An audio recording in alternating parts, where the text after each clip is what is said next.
Dobrý večer. Tak nevím, zda jste si toho všimli, ale jedno z magických slov dnešní doby je formát. Všechno musí mít nějaký formát, nebo se to aspoň musí do nějakého formátu vejít. Televize už nepřipravuje nový pořad, připravuje nový formát. Já se přiznám, že úplně přesně nevím, co to vlastně má ten formát být, ale je mi jasné, že náš dnešní host se do něj pravděpodobně nevejde. On se totiž nevejde ani do formátu toho křesílka, které jsme pro něj připravili, protože to je bez pochyby nejvyšší host, kterého jsme tu kdy měli a jmenuje se Richard Miller. Ahoj, Richarde. Ahoj, Marku.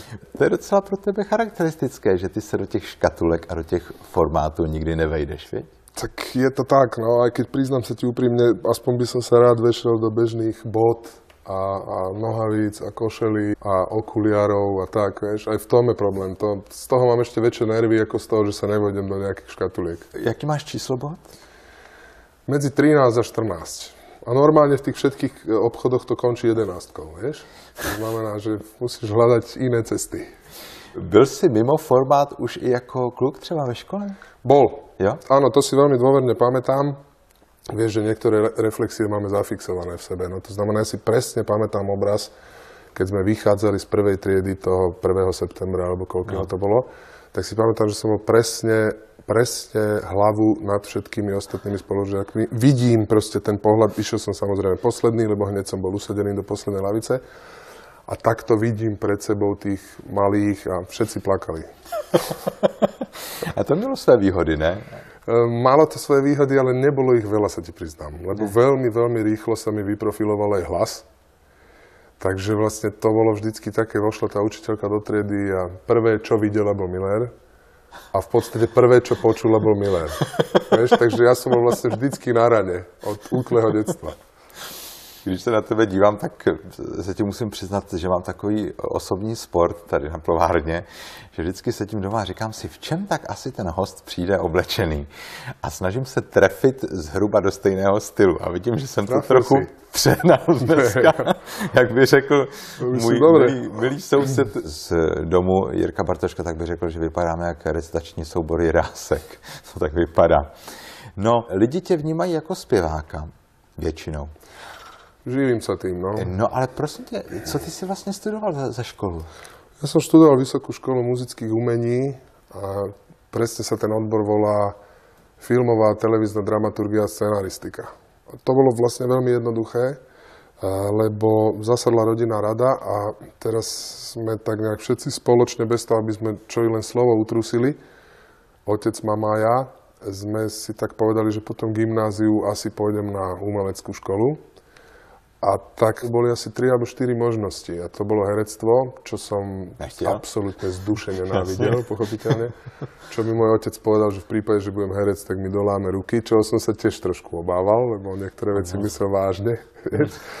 Potom tam bola nejaká veda, divadelná, to som vedel, že na to som asi veľmi není. No a potom bola dramaturgia, do čo sa mi tiež nejak veľmi nechcelo, a dokument. A na dokument sme mali vtedy taký názor, akože dokument, to sú také tie filmy, ktoré chodia pred hlavnými filmami a to vlastne nie je nič moc dobré. Tak pôjdem na tú dramaturgiu. Tak som išiel na dramaturgiu, čo som potom samozrejme ľutoval, lebo tí dokumentaristi, spolužiaci vlastne od prvého ročníku robili filmy a boli v podstate v praxi. No a my sme sedeli v takej tej veľkej jednej učebni s našou pani pedagožkou a analyzovali sme najmä následkom jej zvolaní a oslovení. Súdruh Miller, čo bolo na tom pekné? Tak pekné na tom bolo, že hlavná postava bola a tak ďalej. A písali sme všelijaké proste poviedky, ktoré nemali vôbec žiadne uplatnenie a zmysel a tak. Dělal jsi někdy tu profesi potom, když si absolvoval školu? Nedělal som nikdy tú profesi, lebo ja som teraz neviem, v 2. alebo v 3. ročníku sa podarilo si založiť kapelu. A to už byl banket? To bol banket vtedy. A to ma v podstate zobralo absolútne, lebo tam to bolo strašne spontánne, strašne priame. Tam som sa nemusel vôbec do ničoho nútiť. Z toho som mal obrovskú radosť, takže tým pádom vlastne už tá škola, tú školu som tak vlastne len nejako dopracovával. No. Ty si v banketu hrál taky na nějaký nástroj? Nehral.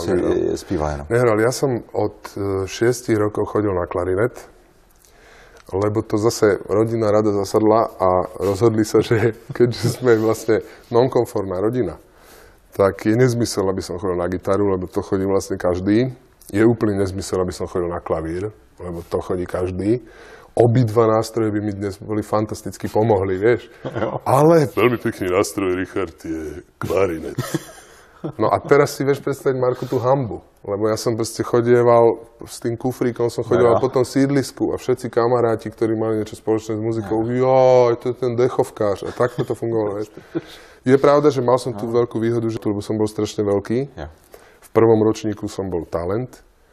A od 2. do toho 7., lebo mama tam pravidelne zlatá so mnou chodila, chodil vždycky na polročnú kvalifikáciu a koncoročnú pán profesor za mamou a hovorí, pani Millerová, prosím vás, nech to nechá sám.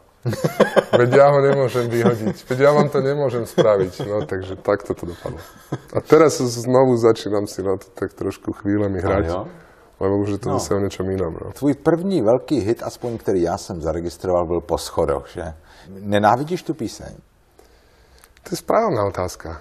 Protože předpokládám, že ti všude nutí hrát, že? Určite, ale nedá sa povedať, že by som k nej mal takýto negatívny vzťah. Dokonca aj na koncertoch, keď to vždycky zahrám a hrám to pred záverom koncertu, to znamená, neviem, hodina a pol, že predtým, tak sa vždycky tých ľudí potom spýtam, že preba, čo vidíte na tej pesničke? Oni sa na tom strašne bavia. Lebo ja sa dovtedy pokúšam byť čázonier a proste dávať veľké posolstvá. Tak a potom zrazu príde Po schodoch a je to zrazu tam. Je to ináč krásny paradox, ktorý ja sa ti úprimne priznám, ja ho vysvetliť a definovať neviem. Lebo to, že ľudia mojej generácie, prípadne mladší ľudia, tú pesničku nejako zaregistrovali, akceptovali a je pre nich hit, to chápem. Ale často sa mi stáva naozaj, že to spievam, ja neviem, pre auditorium, ktoré je takisto staré, prípadne mladšie ako tá skladba a tí ľudia vedia text. Ale protože se v tom spousta lidí najde, víš. A byl strašně šikovně udělaný ten klip. Áno. Jak se šlo v tom paneláku po tom schodišti, po kterém každý šel. Určitě. Já tě vnímám spíš jako takového introverta s občasnými excesy extrovertními. Ty jsi pěkně povedal. Jak se tak identifikuješ a vůbec jak se směřuješ s tím světem toho showbiznesu, který já bych typoval, že ti vlastně ten kolotoč kolem toho moc příjemný není? Marku, to je tá DPH, no. To je tá daň z pridanej hodnoty. Ja neviem, čo by som k tomu povedal. No. Proste bolo by veľmi absurdné, aby som sa teraz začal na to sťažovať, lebo vlastne na začiatku, keď sme do toho išli, tak je teda pravda, že to bola fakt iná doba. Úplne iná doba v tom čase. A je otázne, ale to samozrejme len v hypotetickej úrovni, je otázne, že či v tom čase, keby som vedel všetky tie súvislosti, ktoré dnes súčasťou toho showbiznis je veľmi, veľmi nafúknuté slovo, no ale súčasťou toho showbiznisu sú, že či by som vôbec tú ambíciu mal. Ale to je zbytočné nad tým rozmýšľať. No proste musím s tým žiť.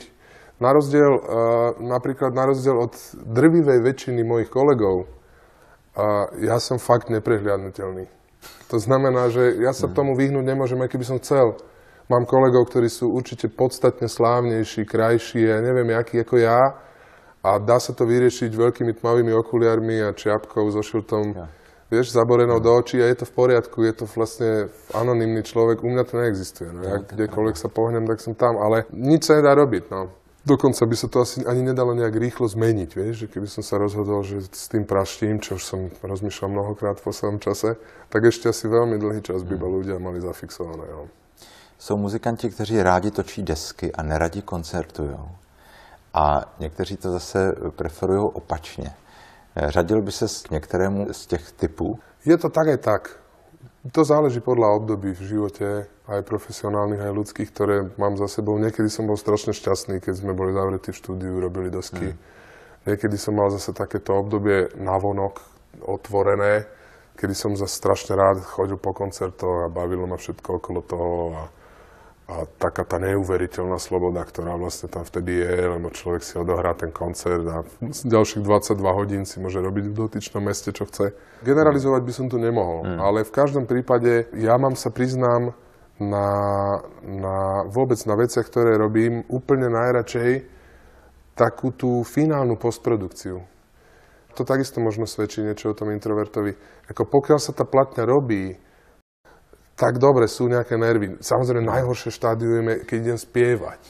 Hej, poznáš to je tak, akože už je všetko pripravené na tom páse, už to všetci majú za sebou a potom príde taký ten pokyn, že no tak Richard, tak poď to naspievať a vtedy to je naspievať. Ale keď už je to celé za mnou a už sa to mieša, rozmýšľa sa nad tým, že čo a ako, kde aký for, kde sa ešte čo dá doplniť, robí sa tá finálna dramaturgia toho albumu a to už mám rád a úplne najradšej robím obal.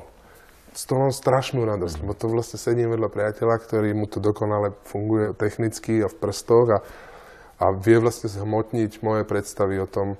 A to už sme sami v tom priestore, vlastne už tam nie je vôbec nikto. To mám rád. Mě hrozně překvapilo, když jsem v jednom rozhovoru četl, že si napsal text písničky na koncertu jiné kapely. Víš, která to byla? Já si pamatuju, že se tam rýmovalo lidé z prostí a osobnosti. Klub osobnosti. Že jo? No. No. Ty jsi schopný napsat text na koncertě jiného hudebního tělesa? To si musím představit. To bolo také obdobie, kedy ja sa priznám, že mne sa o tom aj nehovorí najlepšie, lebo to musí aj relatívne nenormálne pôsobiť. Ale to bolo také obdobie, kedy som napríklad bol schopný napísať celý album za 2 hodiny. My sme nahrávali album, ak sa nemýlim, Nočná optika, kde Jaro Filip bol vlastne autorom všetkej hudby. My sme spolu tak spravili asi 4 alebo 6 albumov, 2 jeho, 4 moje. Odchádzali sme z toho štúdia okolo obeda a Jaro ma zavolal a hovorí, že vieš čo, že ja by som strašne chcel nahrať jednu solovku už mal, čo sme robili spolu. Ja by som strašne by som chcel nahrať ďalší album. A ja hovorím, Jaro, ale ja teraz v tomto momente ma absolútne nenapadá, že o čom by to malo byť, alebo čo. A my sme sa rozišli a ja som mu volal asi o 2 hodiny, o 2,5 hodiny a hovorím, Jarko, tak ja to mám napísané. A to bolo strašne, asi 10 vecí, ktoré sme kedy mali. Závidím. No áno, ale nemusíš, Marek, lebo to opakujem znovu a verím, že vnímaví diváci pochopia, o čom hovorím, to bolo obdobie. To bolo obdobie, kedy po koncerte Boba Dylana v Prahe som do rána napísal asi 16 textov. A z tých 16 textov sú úplne všetky na albumoch. To bolo obdobie, ktoré sa podľa môjho názoru nikdy v živote nedá zopakovať. Ja som strašne šťastný a vďačný, že som ho zažil, aj keď pochopiteľne zase na druhej strane to zase smerovalo v tých privátnych sférach možno niekam do slepých uličiek. Toto celkom presne neviem. Ale tento text takisto vznikol. Ja som bol na koncerte v New Yorku, unesený tým, že som na koncerte a že som v New Yorku. A skupinka Living Colour spievala pesničku Cult of Personality. A ja som si hovoril, tak kult osobnosti, kult, kľud. Tak to tak vzniklo, no a tak som si to rýchlo, potom som si rýchlo hovoril, bože, aby som to nezabudol, vieš, tam to tedy nemáš ako zapísať a tak. Ja som písal, v tom období som písal texty za jazdy v aute, alebo som človeku, ktorý vedľa mňa sedel, diktoval z hlavy napríklad 3 texty naraz. To bolo také obdobie. No to se říká, že v tom jsou právě tyhle věci nebezpečné, že pro kumštíře tahle ta cesta, že to je strašně kreativní a že v tom to je svůdné. Je to tak asi, no. Asi cena vysoká. Bolo to také obdobie. Máš nějaké inspirační zdroje?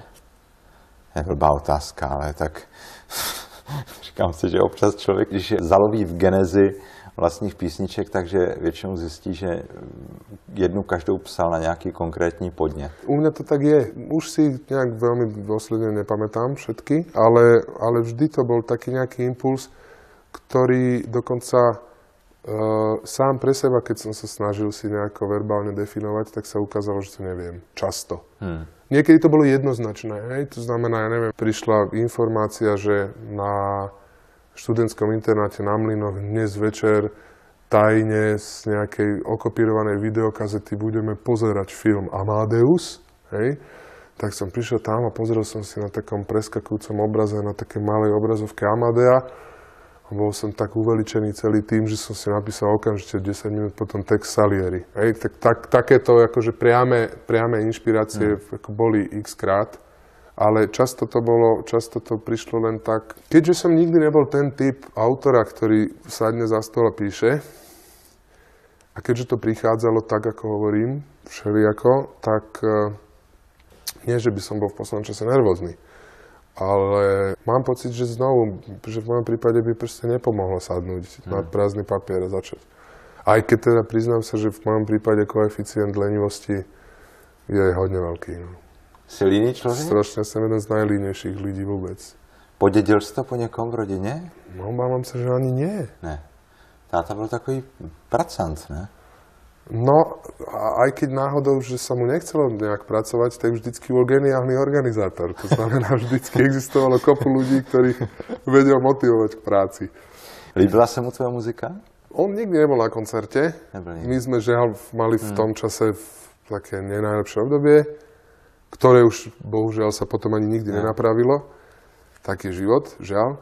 Ale mám taký pocit, že mal nejakú náklonnosť k tomu. No, aj keď sa mu to, dajme tomu, nepáčilo, to nebola jeho muzika, on bol vždycky strašne country a tak.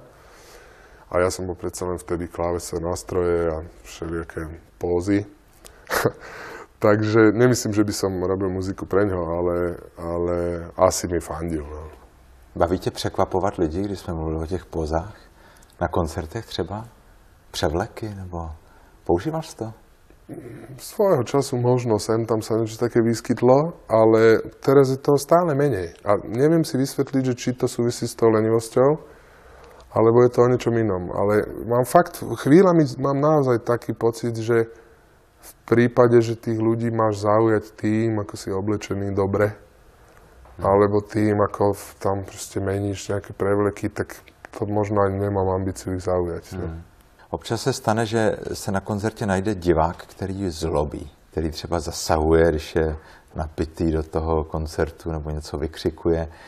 Vyhodil si někdy takového diváka, nebo jak s tím pracuješ? Priznám sa ti, že do dnešného dňa s tým pracovať neviem. Mne to proste zoberie často chuť, náladu, energiu. Samozrejme nikdy nie do tej miery, že by som potom mal ambíciu odflaknúť ten koncert, to by som si nikdy nedovolil. Ale elegantne ho vybaviť, toto ešte stále neviem. A priznám sa ti, že je to jedna z mojich takých trvalých nočných múr. Že ani sú není nočné, sú denné. Keď idem na ten koncert, vždycky si hovorím, lebo ja v poslednom čase hrávam sám a vtedy už naozaj nemáš šancu sa za koho alebo za čo skryť. A vždycky si tak hovorím, bože, keď tam niekto bude, ako keď som to privolával. Pravda je taká, že stáva sa to minimálne, dokonca ja si ani v poslednom čase nepamätám kedy. Ale že by som to vedel proste nejak, napriek tomu, že som na to pripravený v podstate, ale že by som to vedel nejak ako elegantne eliminovať.